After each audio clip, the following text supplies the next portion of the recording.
He's had a nightmare. He's completely misread this league. And he'll learn very quickly, I'm sure, just to sort of, if you like, stay in his lane. Because what's happened this season purely is down to him. He's come in and he needed somehow to try and keep the footballing department together.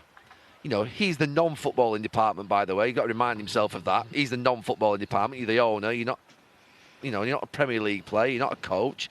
You're not someone who's got experience in this English league. So stay where you are and allow the people who've run the football club successfully with a very different model to most clubs over the last 10, 15 years that were still there, somehow try and get a year or two out of them to learn the ropes, to see what goes on, to try and keep them the stability and the consistency of what Chelsea have been. Because Chelsea last season, we watched them in a Carabao Cup final, they could have won an FA Cup final, they're still very close.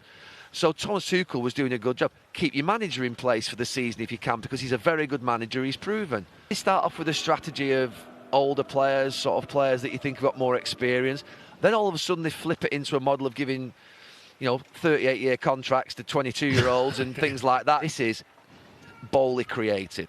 He created this mess and this turmoil through a lack of experience, playing football manager. It's been terrible. Been terrible.